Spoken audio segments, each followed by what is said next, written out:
இந்த வீடியோவில் டேஸ்டியான தேங்காய் சட்னி எப்படி பண்ணுறதுன்னு பார்க்கலாம். அதுக்கு தேவையான பொருட்கள்: தேங்காய் 1 மூடி, பூண்டு 2 பல், இஞ்சி 1 துண்டு, 2 முந்திரி பருப்பு, 4 பச்சை மிளகாய், பொட்டுக்கடலை 2 டேபிள் ஸ்பூன், உப்பு தேவையான அளவு. இப்போது இந்த 1 மூடி தேங்காவை நான் கீறி எடுத்திருக்கேன். நீங்கள் திருவி கூட எடுத்துக்கோங்க. அடுத்து 4 பச்சை மிளகாய் சேர்த்துக்கோங்க. முந்திரி பருப்பு ஆப்ஷன் தான், போட்டிங்கன்னா டேஸ்ட்டாக இருக்கும். 2 முந்திரி பருப்பு சேர்த்துக்கோங்க. 1 மூடி தேங்காய்க்கு 1 துண்டு இஞ்சி கட் பண்ணி எடுத்திருக்கேன். 2 பல் பூண்டு சேர்த்துக்கோங்க.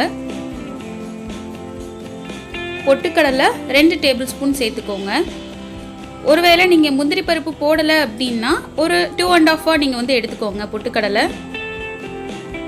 அடுத்து உப்பு தேவையான அளவு. ஃபஸ்ட்டு கம்மியாக போட்டுக்கோங்க, அரைச்சிட்டு கூட நீங்கள் தேவைன்னா போட்டுக்கலாம். இப்போது 1/2 கிளாஸ் வாட்டர் சேர்த்து நம்ம அரைச்சிடலாம். ஸோ இந்த அளவுக்கு தண்ணியாக நான் அரைச்சி எடுத்திருக்கேன். கெட்டியமாக வேணும்னா தண்ணி கம்மியாக ஊற்றி நீங்கள் அரைச்சிக்கோங்க. இப்போ தாளிக்கலாம்.